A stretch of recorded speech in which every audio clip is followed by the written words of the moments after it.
Way. So good morning, everyone. My name is Chayla Sherrod, and I'm the editor-in-chief of the University of Pennsylvania Law Review. On behalf of Volume 171 of the Penn Law Review, we are very happy to have you with us in person this beautiful Friday morning. For Volume 171 Symposium, Debt Market Complexity, Shadowed Practices, and Financial Injustice. Before our first panel gets underway, I want to provide some historical context of the University of Pennsylvania Law Review, and subsequently the Law Review Symposium, to illustrate how far we've come. In 1852, two members of the Philadelphia Bar, Asa Fish and Henry Wharton, published as editors the first number of the American Law Register. Our name was changed in 1908 to the University of Pennsylvania Law Review. The Penn Law Review is one of the nation's oldest law reviews and the oldest continuously published legal periodical in the U.S., which Harvard, Yale, and Columbia might cite check me on that. Articles in the Law Review have captured seminal historical, social, and legal moments in the 19th, 20th, and 21st centuries of American history, such as the passage of the 19th Amendment, the struggle for civil rights, and the birth of technology.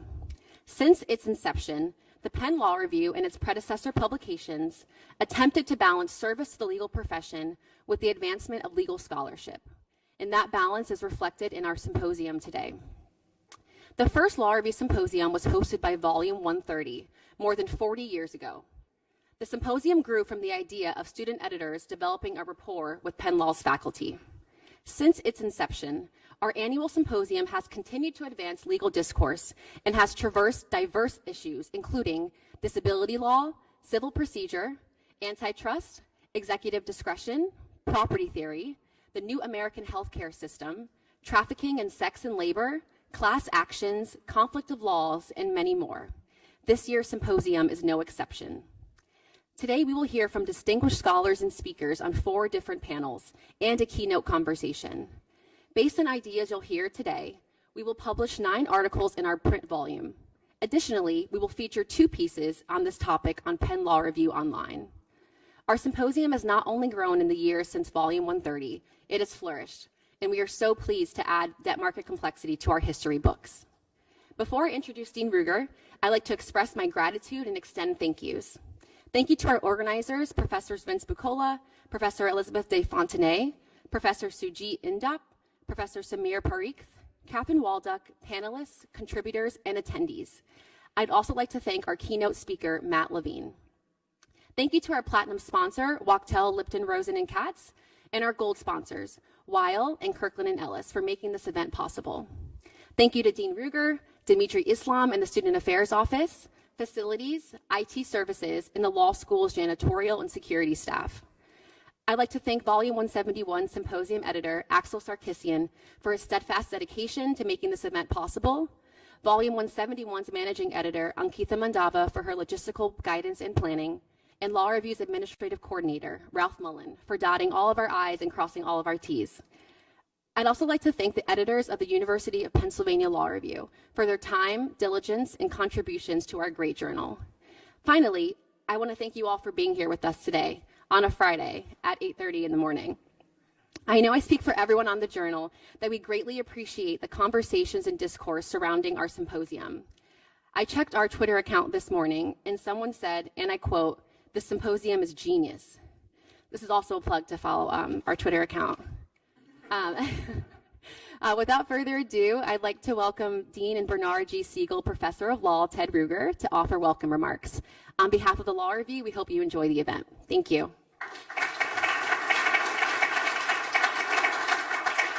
Thank you, Chayla, and thank you to Axel, the symposium editor, to all of the Law Review editors. This is, like most good things here at the law school, a student-driven, student-conceived event with ample faculty support, and I also thank and welcome faculty from here at Penn, both the law school, Wharton, other parts of campus, as well as colleagues from around the country who've joined us.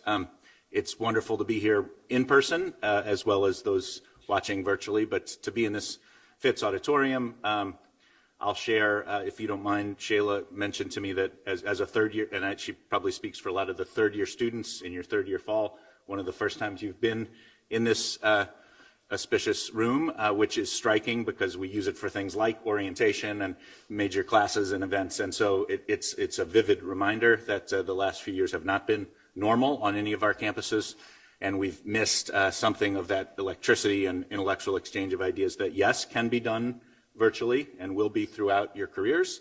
But we get something special about being here in person. So I appreciate the organizers. I appreciate those of you who traveled to be here. The topic today is timely. It's important.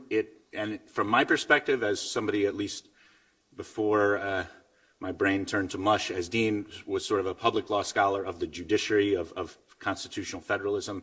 It's a reminder of a time when issues of debt and how we worked out debt and sort of inequality in society were the primary issues of constitutional debate and conflicts over judicial sovereignty in, say, the first 50 to 60 years of this country's constitutional existence. The big cases were not about individual rights or reproductive freedom. They were about the Bank of the United States. They were about the right of creditors across state lines to enforce title to land and collect debts. And the rhetoric around debt collection, inequity, kind of cross-border debt stuff was as vivid and to use, well, there was something in the conference description, creditor on creditor violence, that was evoked in the time back in an earlier time. I think what this conference and those of you who will speak recognize is that these are important issues. They're not just issues on the balance sheet, although they are that, but they implicate deep issues of inequality, of sovereignty, and different jurisdictional debates, and even kind of basic personhood or citizenship. I think, one of the members of our first panel, my distinguished colleague David Skeel,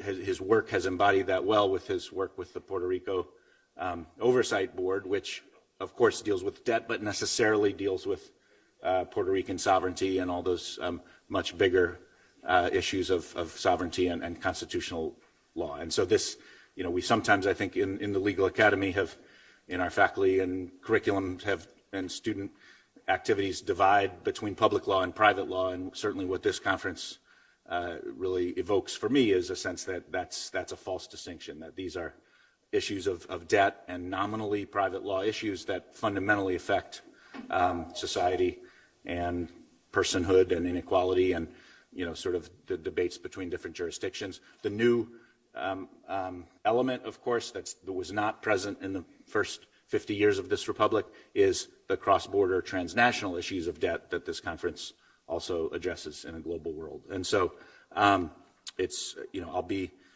in the audience as much as I can today listening, but really appreciate the student leadership and then the faculty who've joined us. And let's get on to the substance. So I think I'll be followed by Professor Vincent Buccola, from a colleague from Wharton who has taught our students and continues to teach our law students for years. So Professor, thank you.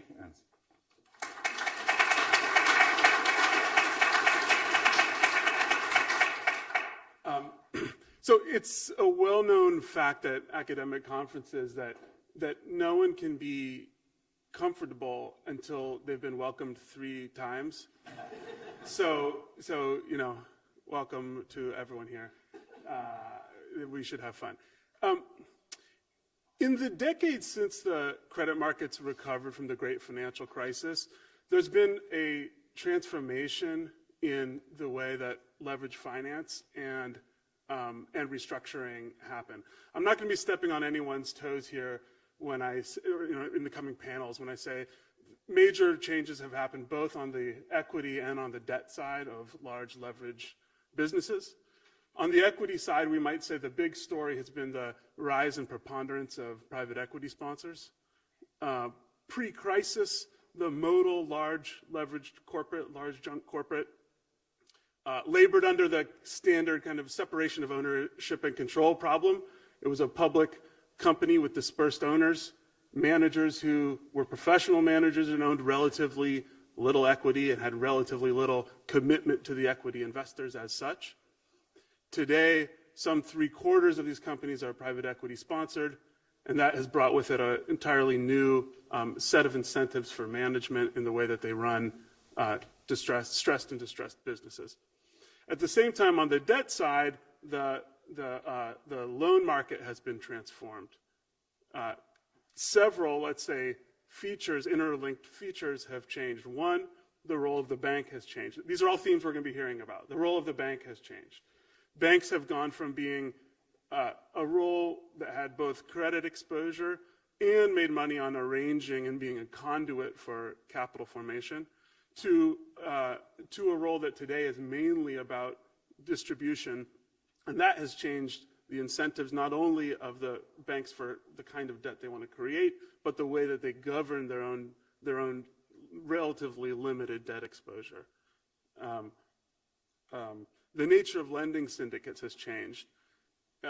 Some scholarship from around 2000 put the average lending syndicate at about 6 or 7 lenders.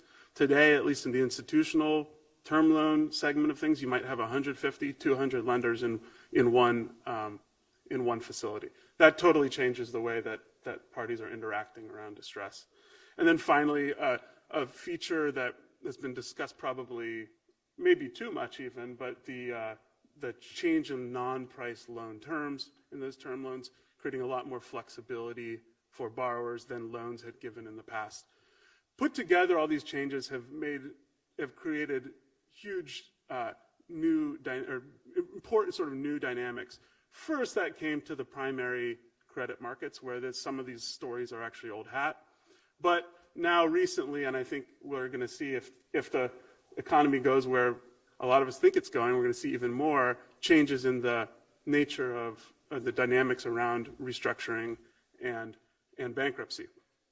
So you might expect the new order to create a whole complex of new standard practices, new sociocultural norms among capital providers, new standard contract terms, new characteristic misalignments of incentives, and new characteristic points of tension. So the point of the symposium today, at least I would say, is to make some headway in trying to understand that new order. For students who are potentially going to go into a leveraged credit or a restructuring practice, hopefully we can plant some seeds and you all can figure out new innovative ways to deal with what's going on today and what's coming down the pike. For academics, the goal is to shine a light, I think, on new dynamics that we know are important but are still dimly understood, and in that sense, hopefully to refine or create some research agendas going forward. On that last point, I'm going to offer two thematic ideas for the scholars here that I think will be emphasized or will emerge from some of the panel discussions. For the legal scholars, one takeaway that I have at least is that we need a renewed or maybe for the first time greater attention paid to the terms of debt contracts and the interactions of different kinds of debt facilities. For at least the restructuring focused academics in the room, it's been possible for a long time to focus energy on Chapter 11 as a process in particular. For the last 40 years, there have been strong incentives for distressed companies to resolve that distress in bankruptcy, absent a kind of if a certain kind of bilateral trade couldn't be made outside of Chapter 11. In Chapter 11, the bankruptcy code dictates governance, and contract terms are irrelevant. Now, by contrast, there's more pressure to restructure outside bankruptcy, where the contract terms are determining, and background contract principles are determining the path of a restructuring. And I think the legal academics who focus on restructuring probably need to be spending more time understanding the ins and outs of credit instruments. For the finance academics, I think the takeaway is that we also need more thinking about capital structure in general, and capital structure not just in sort of a simplified or simplistic way of thinking about how much debt, how much equity do companies hold, or secured versus unsecured debt. Those are kind of too simple to get at the kind of the governance features that matter in today's environment. And the legal academics and the finance academics, I think, together both need to be thinking a lot harder about why the kinds of practices that are emerging in the credit instruments we see today are what they are. Okay, if you're anything like me, you're by now tapping your feet and saying, yes, yes, yes, Vince, we get all that. But there's two more questions. One, whom should we thank for being here? And two, how do we get CLE credit? Okay, so, you know, we all have to do our thanks, and we should thank Ms. Sherrod and her staff at the Law Review for putting this all together and getting us here. To the, especially the non-academics who are surrendering precious billable hours to show up here and enlighten us on what's going on in the world. And I would say especially Axel Sarkisian, who has done a huge amount of work at putting this, this thing together and making it flow seamlessly.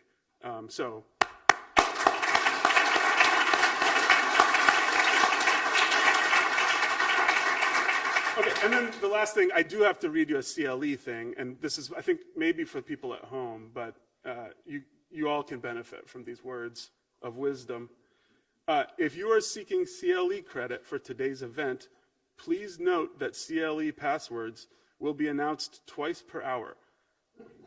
Write down these passwords and enter them on your digital or physical evaluation form. Oh, so even if you're here, you need to do this once the event is over. The evaluation form is mandatory to receive CLE credits. The link to the digital evaluation form was emailed to you in your event reminder email. If you did not receive that, you don't get credit. Oh, no, sorry. You can find the link on your agenda. The passwords will tell us how long you attended. And the first password is Braniff. BRANIFF. Okay. Enjoy the first panel. Thanks, everyone, for being here.